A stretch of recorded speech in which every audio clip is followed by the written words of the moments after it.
So we know for a lot of people, when you put package programs together for fitness or weight loss challenges, one of the biggest challenges for you as the professional is coming up with pricing that makes sense. So we reached out to a variety of professionals in a variety of different disciplines and came up with what you see on the screen here, which is really just kind of a best practice calculator. So let's walk through them field by field and see how it impacts your final price. This first field is where you're going to want to put what you typically charge for one individual hour of training.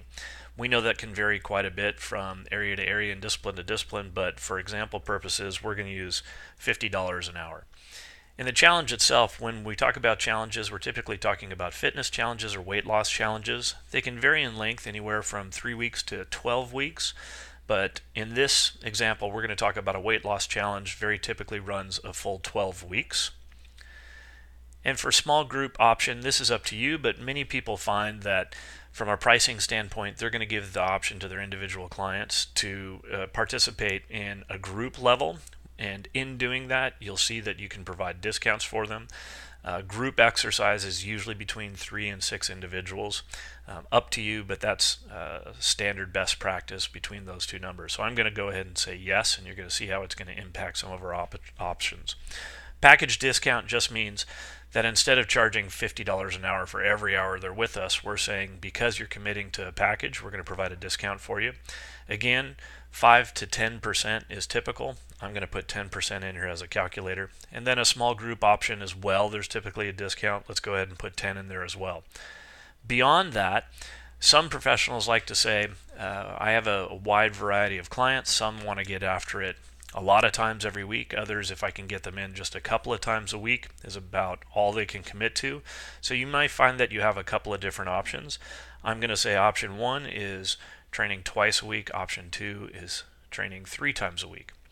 Once I've populated that, you're going to see that we're going to build recommendations for you. So this is a 12-week challenge coming in twice a week. This would be my fee for the entire package. If I'm participating in small group, you're going to see my discount. And then here, if I come in 3 times a week, you're going to see those two prices reflected as well. Down here, the last thing we give you, this is really an anchor price. And what this is for is an individual meal plan pricing. So it's going to be 2 different meal plans and 4 counseling sessions.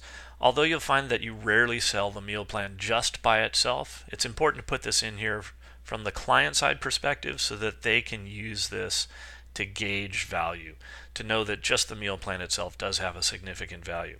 If you look at all these numbers, we can now back up here, and a lot of this is going to be based on what you think your market will bear, how well you know your clients. You can go up here and now just start changing variables to see how much that might impact it. You may say, hey, I'm really going to make this a 10-week program. I'm going to provide a 20% discount. And I may even come up here and say, listen, I'm going to use a base rate of $30 an hour. As you do that, you're going to see these end pricing. The great thing about setting it up this way is they are all related, right? So the fact that I'm working out twice a week or 3 times a week, individual or small group, you really have good relationship between those variables so that you're getting a final price that makes sense. Once you land on a price that makes sense for you and your market, leave this page as is, and you can come back at any time to adjust it, but it gives great information to use, particularly when you might create a flyer to promote your next upcoming event. The flyer creator is touched on in another tutorial. Please take a look at that when you get a chance.